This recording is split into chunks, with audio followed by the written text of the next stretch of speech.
friends. Welcome to Sky House Herbs podcast. I'm Ashley Ellenboss, a clinical herbalist, and in this space, I share my knowledge and experience with plant medicine to help you on your own journey of healing and transformation. Join me in exploring the ancient wisdom of plant spirit medicine and how it can be used to heal the body, mind, and spirit. We'll talk to experts in the field and share stories from people who've been transformed by powerful plant allies. New episodes are released each Monday, so please subscribe. And now, let's explore this mystical world of plant medicine together. Hey everyone, welcome in. I'm so glad you're here. Today we'll talk about how to make an overnight herbal infusion. And I'm going to show you 5 really simple tips for making it taste good and be effective in your body. Now, this is a very ancient tradition, using water to extract herbs. So we'll talk about why it is and why do we need to let it steep overnight? Like what's the logic behind that? But before we dive into today's content, if you haven't yet subscribed to my channel, well, first of all, welcome in, especially if this is your first time watching. I'm so glad you're here. And if you have watched and you haven't subscribed, please click the subscribe button because it will help you to find me again. And it will also help more people to find me and to learn about simple, easy ways to use plant medicine and plant spirit medicine for your health and wellness. So let's talk about an overnight infusion. What is it? Why do we need them? And then I'm going to show you, I'm actually going to demonstrate. I've got all my herbs here. I'm going to show you how to do it. So an overnight infusion is what it sounds like. It's herbs infused overnight. And overnight is important because the length of time that the herbs sit in water increases the amount of extraction that the water can have on the compounds in the plants. And specifically for doing overnight infusions, most of us are looking for the nutrients. So vitamins and minerals and chlorophyll, a lot of the antioxidant flavonoids. We're trying to pull out water-soluble contents from the plant that are going to be really beneficial and tonic for us. So I think about an herbal overnight infusion as kind of like a food. Like it's not the same thing as like a quick cup of chamomile tea. It's not the same thing as taking a dropper of a tincture. I want you to think about an overnight herbal infusion has the purpose of nourishment. It has the purpose of feeding your body all of the vital nutrients that it needs so that you can have more energy and feel better and feel nourished. And as a result of having more energy, get better sleep. That's kind of like an added bonus, I think, for especially one of the herbs that I'm going to share with you. So the things that you're going to need to make an overnight herbal infusion is you're going to need some sort of kettle or even a pot on the stove, but you need to be able to boil water. You're going to need a mason jar, and I like to use, this is a 24 ounce or a 1 quart mason jar, and this is one I've used for other things. I'm repurposing it. You know, most of my mason jars at this point have some label or other, but you just need a mason jar of some kind. And then you need a strainer, and I really like to use a large strainer because you're going to be using a lot of herbs, more than you probably think, because we're trying to get nutrients and we want quantity. We want a high quantity of these nutrients. So what you're going to do is basically put herbs together, pour hot water on, let it steep overnight. But you might be wondering, like, well, which herbs do I use? Like, what are the herbs that would qualify as tonic herbs for an overnight herbal infusion? Well, I am going to show you right now. The 2 herbs that I think everyone can use and benefit from in an overnight herbal infusion are, ding, ding, nettles. And in my last video, when I spoke about, I had 3 herbs that I think everyone should take in 2025. Nettles was my number 1 herb. So nettles is the Latin name is urtica, and then it can be the species dioica or urens. There's a lot of different native species all around the world. So research and find out what is the medicinal nettle species where you live, and then you can use that as a medicine. I love nettles because it is probably one of the most mineral rich herbs out there, it's also high in protein and very high in chlorophyll. And to me, nettle is like, I think of it as like herbal coffee. It's like coffee without the buzz and the crash. It's like sustained energy, sustained clarity of thought, sometimes even sustained clarity of speech. I feel like this is such a clarifying and boosting herb for most people. Now, having said that, it is hot and dry energetically. So if you tend to run hot or you tend to be more on the dry side, this herb might be a little bit too much for you. So that brings us to the second herb, which is oat straw. And oat straw is another wonderful herb to use in an overnight herbal infusion. And this herb is basically the same, it comes from the same plant as oatmeal. So if you're eating oatmeal, the grasses that grow along with those little milky oat seeds is this. And it's really high also in vitamins, minerals, but the energetics of oat straw is a little more cooling and moistening. So if you tend to run hot and dry, you might be a better candidate for using oat straw. But if you tend to run a little bit cold and wet, guess what? Nettles is a really nice one. The other differences between these two herbs and why you might choose one over the other, or you could blend them, which we'll talk about blending in just a minute. But so some of the reasons, as I mentioned, nettle is going to be hot and dry. No, oat straw is going to be more cool and moist. I would think, definitely oat straw is going to be more relaxing and soothing and calming, and it's very reparative or it helps repair the nerves. Whereas nettles is going to be a little bit more stimulating and activating and wonderfully detoxifying. So if you've been a little bit sluggish, maybe your bowels aren't moving as regularly, maybe you're just feeling a little bit fatigued, then nettles is a great pick-me-up and it's a great body cleanser. And oat straw, I would say, is better if you're kind of depleted, like not sleeping well, your nerves are a little bit frayed, maybe you've been burning the candle on both ends. So that would be a reason why you might want to choose oat straw. But you know what I like to do, everyone, is I like to blend them together.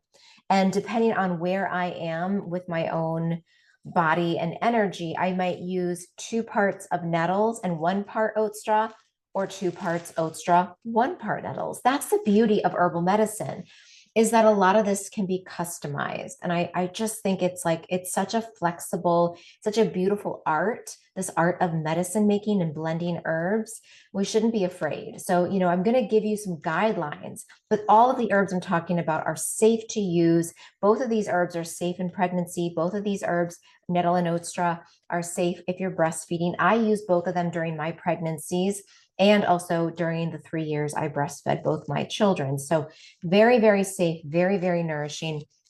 I will say that this oat straw, I ran out of my recent batch. So this is an old batch. It should be like a really light green color, a little bit more like this color. If you get a good quality milky oat straw, it should be a light green. This is a little bit brown, you can see, because this is my back stock and this has gotten old. So I might just have to compost this in the spring. So just wanted to tell you that in case you're like, oh, that oat straw, Ashley, is not looking so fresh. It's true. It's true. So that is the first tip, is like pick herbs that are tonic. And a few other examples of herbs that I consider to be tonic that you could use in place of those two. One would be red clover. And this is the flowers, so just the flowering tops. That is a wonderful overnight infusion. It's very nutritive, very high in minerals as well. It is slightly phytoestrogenic. So if you are not wanting to shift your hormones, don't take it. And that's not one you can use in pregnancy. And breastfeeding is debatable. So here's what you're going to do. You're going to start off with, I'm going to just here's my advice. Start off with either nettles or oat straw or both. Okay. And so we're going to start there. I'm going to move my camera down so you can watch me do this first part. All right, so I'm going to just take my jar. Now I'm going to place this little cloth underneath it. And this is important because if you're brewing your tea on a hard, cold surface like marble or granite, and you pour your hot boiling water in, it can crack the glass. I've only had it happen a few times. And ever since I put a buffer underneath my glass jar, I haven't had it crack. So here's what you're going to do. These are the nettles that I harvested from my garden last year. And I like to use a lot because I am a little bit on the anemic side. So I really need iron, and nettles is a wonderful source of iron. And yeah, I've also just been feeling a little bit sluggish. I think it's just winter in Minnesota. It's just cold, and it's like 3 degrees out. So I don't really want to go out for a walk. So I'm going to go hit the gym later, and I'd love to have a little bit of extra energy. So here is about, and the nice thing about these mason jars, these ball jars, is you can look to the side and it's got little measurements. So this is about, 200 ounces, but this is not, or you could say, yeah, this is about 1 cup. So I like to go up to this one right here. So you can see it's cups. So there's 1 cup, 2 cup, and 3 cup, and then the top is 4 cups. So what I like to do is fill my nettles up to the 1. And again, it's, these are home processed, so they're not as flat and finely chopped as maybe nettles you might get from Mountain Rose or from a retailer. But still, I still think everyone can use a cup. It's absolutely safe. It's like spinach, like, are you really going to get hurt from eating 2 cups of spinach rather than 1 cup of spinach? I mean, not really. Okay. Now I'm going to come in with my Oatstraw because energetically, I tend to be a little bit more on the cool and dry side. So I want a combination. So I'm just going to go in here and I'm going to put in about 1/2 cup of Oatstraw. And what's really cool about Oatstraw is you can see the minerals in it. It's almost like, I don't know if you can see this, but do you see how it kind of like, it's almost like little magnets. It's like, yeah, it has like electricity to it. It has static because of a lot of the minerals here that are like, so that you can't really see it, but it's a little staticky, which is cool. It's like, oh yeah, there's metals, like good metals, like metals our bodies need in there. All right, so you can see now I have my nettles on the bottom. And so we could say 2 part nettles and 1 part my oat straw. And so this is the base. This is going to be the base of my overnight nourishing infusion. And like I said, you can change up the amount of each one depending on your own constitution and your own needs. The second tip that I always like to do when I'm making overnight infusions is I like to add something that's going to bring the tastes together and add sweetness. I've got a sweet tooth. It's no joke, it's no secret. Like, I like chocolate, I like sweet things. And I like my herbal infusions to have just a little hint of sweetness. And the cool thing about sweetness in the plant world is that sweetness as a taste is associated with polysaccharides and associated with mucilage and associated with nourishment. So I need that. I'm a little dried out right now because of the season. So I would like more moistening. I'd like more nourishment. And my body's been craving sweet because my body is very smart. And so it's looking for nourishment. It's looking for, it's looking for those qualities. So here's what I like to do for sweetness. I don't add sugar, but I like to add, there's 2 herbs that I use a lot in my overnight infusions. One is cinnamon. These are cinnamon chips. So I like to use Cinnamomum verum, or the true cinnamon. And the other one I like to use is licorice root, or Glycyrrhiza glabra. So these are both, this is like a bark and this is a root. They're very mucilaginous, very nourishing. There are some contraindications, I will say. Cinnamon in high doses can be stimulating to the uterus. In small doses like this, I personally feel safe using it in pregnancy, and maybe not everyone does. So if you're pregnant, do a little bit of research. But I like to use about a teaspoon to a tablespoon of cinnamon chips. So let's just scan this down.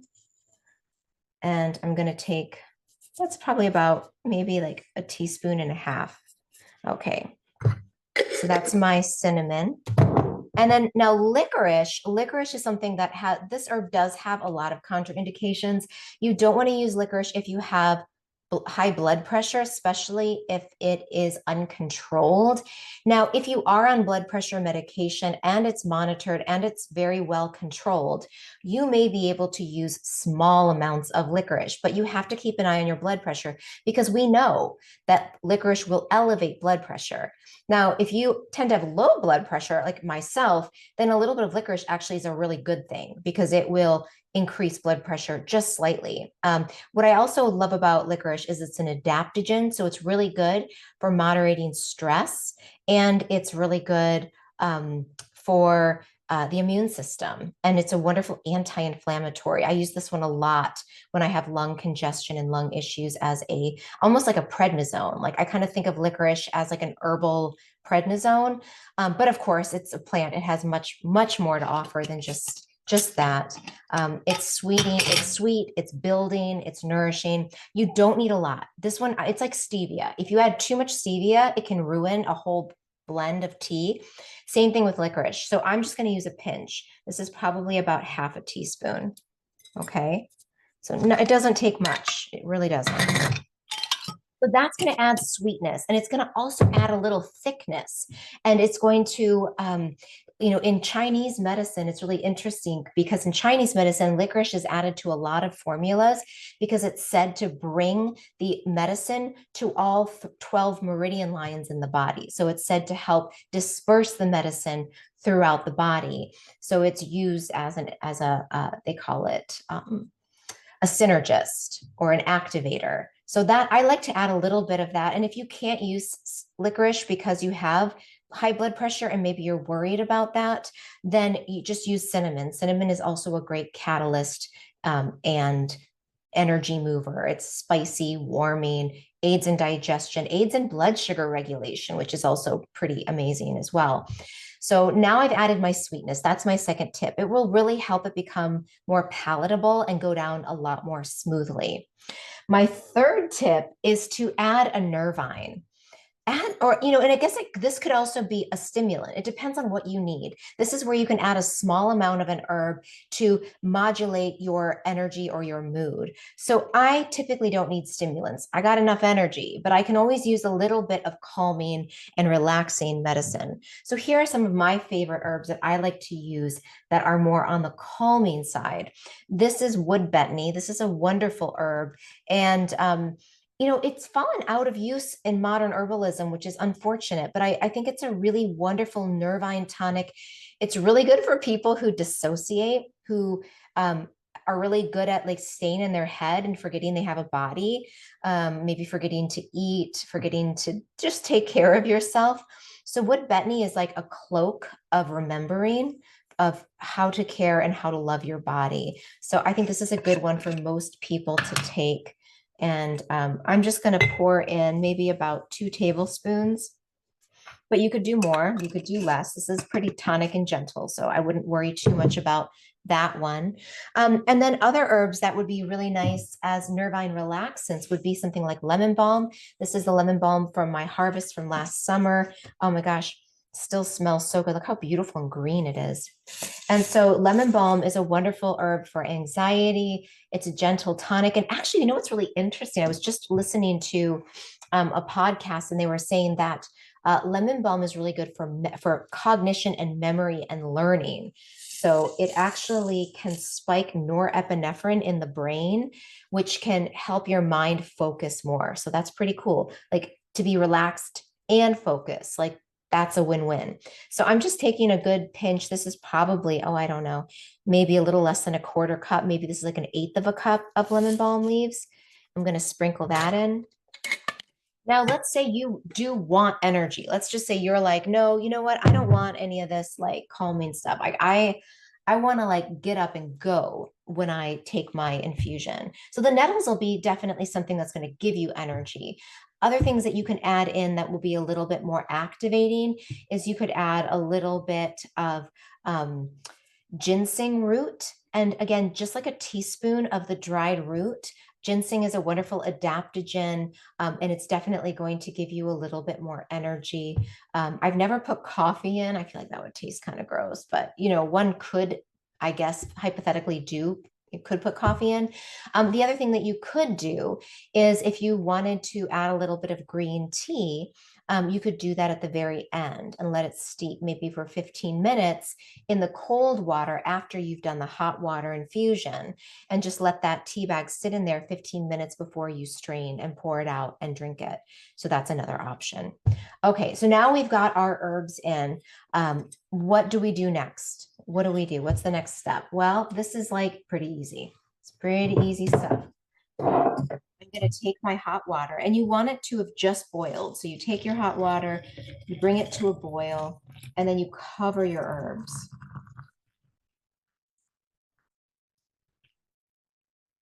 Oh, it's so pretty. You want to fill it up to the top. I don't like to have a lot of air on the top. And it's not like it's going to spoil. I just like to have a lot more fluid. And then after that, you simply cap it. Don't cap it too tight, because as it cools, like when you can, it's going to suction. And I'll tell you a trick for that. So when when you're opening it up, so what you're going to do is you're going to just lightly close it, let it steep for 8 to 12 hours. And then you're going to open it up. So let me give you my fourth tip. My fourth tip is to make it before you go to sleep. And the reason for that hopefully is very obvious. Well, it's called an overnight infusion. That might have been a giveaway, but make it before bed, because then when you wake up, it's ready to go. And because if you make it in the morning, it won't be ready until the evening. And then you're going to be up going to the bathroom all night, because one thing that's true about nettles in particular is that it's a diuretic. So it's going to make you pee, which is good, moving fluids through your body. But you are also, you don't want to do that at night. So I would recommend in the evening, as part of your nighttime ritual, you clean the kitchen, you get it all set up for the next day, you make your herbal infusion, and then you're ready for bed in your bathroom, or you do your bathroom stuff. And then you just let this sit on the counter on this little cloth for overnight. If you forget about it until noon, it's not a big deal. I would say that if you let it steep for more than 24 hours, it's going to start to ferment. It's going to start to smell like a swamp. It's going to start to taste a little bit weird. You're not going to like it, and your body will know. So the really sweet spot I find is about 10 to 12 hours. 10 to 12 hours is what I like to do. So then after, you wake up in the morning, here's my trick is you take a butter knife and you just loosen up around the edges, right? And then I like to use my nails and just go pop, and then it makes this very satisfying sound. Then what do you do after that? Well, you'll need another mason jar, or you could use like a Pyrex. And what I like to do is I have this little gold strainer, and I'll stick this inside of my second mason jar, and then I'll take this and I'll pour it through, and then I press, and I try to press all my herbs down. I'll pour more through, and I try to get all of my herbs, into this and press it out. And if I run out of space, I'll just pour it onto a plate, and then I'll put the rest of the herbs in and try to, because a lot of especially in the roots, you'll get a lot more sweetness, flavor, and the compounds you want out when you squish it and you squeeze it out of that plant material. And then you'll just empty everything onto a little plate and then take that outside. And I like to offer it to a tree, put it in your compost. It's really good for the plants. It's really good for the earth. It feels good to give something back to the earth after you've taken something from it, in using the plants. And I find that it's just a really nice way to close out the ritual of making an overnight infusion. Now, my fifth tip is kind of it's like five like plus. So my fifth tip is that if you find a blend that you really like let's say you've made something 3 days in a row and you're like, this is the perfect recipe, then I recommend make a larger batch of it. So get out a big, large mixing bowl and just do it. Like, what did I do today? I did 1 cup of nettles, half a cup of oat straw, 2 teaspoons of cinnamon, 1 teaspoon of licorice, about a 1/4 cup of wood betony, and about a 1/4 cup of what was that other one I put in? Lemon balm, right? And you just make, and so you write out your recipe and then you just like triple it, quadruple it, make a month supply, however much you want, and blend that. And then you can just store that in a large jar, like maybe this, or a bag like this. And then you'll just scoop out maybe about, a cup and a half and put that into your mason jar every night. And then that will save you some time of having to blend it. And here's my plus or my caveat is like, you might also really like having all of your herbs out and then kind of intuiting what it is you want each day. That's more how I operate. In my kitchen, I've got a shelf, like an exposed shelf with all of my jars exposed so that I can see them. And then what I like to do is just say, like, okay, what are different things that I need? What am I looking for today? What tastes am I craving? Often, if I'm craving something, I'm like, okay, that's because I need it. My body at this point, I'm attuned enough to know like when I'm craving certain things, I know which herbs to go for. One other tip that I wanted to say is don't use really bitter or bad tasting herbs in your overnight infusion. Those are better for tinctures or capsules. So even though you love valerian for sleep and you know it helps relax you, don't put valerian. Don't do that to yourself. Don't put that in your overnight infusion.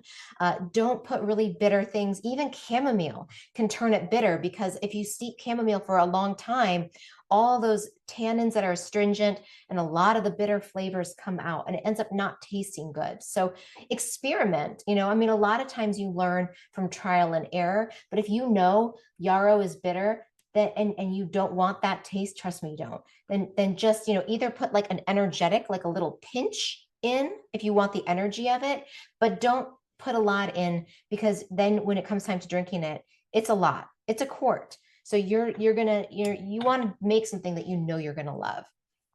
Okay. And then I think my last thing I was gonna just offer a few other additional ideas. Okay, so I'm gonna pan down. So one thing that I like to do is after I cap it, I like to take like a crystal and sometimes I'll put a crystal or a few crystals on top based on what I'm working on. And this month in Roots and Spheres, we've been doing a lot of work with the Mars retrograde in Cancer. So this is, I'm going to forget the name of this, bloodstone, I think is what it's called.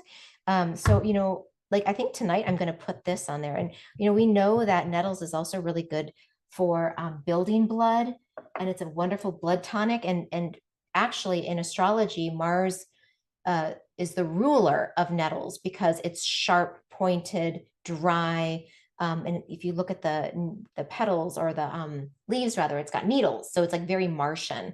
So this is actually quite a nice stone to let sit on top. So I'm just going to let that steep overnight and then infuse the energy of the stone in. Some people put stones actually into their blends. I've never done that because then you got to fish it out and rinse it off. And things like selenite will like decompose. So you don't, if you know your crystals, you could also add one into the blend if you wanted. And then the last thing I was just going to say is that when you drink your infusion, I would start drinking it in the morning. So drink a little bit before you drink your coffee or caffeine, then finish it off and try to drink all of it before noon. That's a really good goal. Is like, I want to finish this quart before noon and make sure that afterwards you drink at least a quart of water. Because sometimes because of the diuretic qualities, you don't want to get depleted or dried out or dehydrated, even though you are drinking water because of some of the compounds and the way they flush the body out, make sure you rehydrate. So after you drink that whole quart, just fill up this jar. It's easy. Fill it up with some good quality water and then drink that for the next few hours. And then, obviously, ideally you want to drink about maybe 4 to 6 quarts a day for most adults is like the minimum you want to drink of water, but at least then you've gotten 2 quarts of fluids in your body as a start of your day. All right, folks, that's what I have today. I would love to hear your questions. What are your favorite herbs to add into your overnight infusions? What herbs are you thinking of? Like maybe you've never made them, but you have ideas. I'd love to hear them. Please ask your questions. Please offer your feedback. And if you have any ideas for things you'd like for me to, topics you'd like for me to talk about in the future, just add them in the chat box. I also wanted to mention that I am offering my year 1 Herbal Foundations course online that will start April 30th of 2025. So if you're interested in learning more about the herbal apprenticeship and studying with me for a year, you can go to my website, skyhouseherbs.com. I'll include a link below so that you can check it out. All right. Well, thanks, everyone. Enjoy your overnight infusion. Yum, yum, yum. I know I'm going to enjoy mine tomorrow, and I'll see you in the next episode.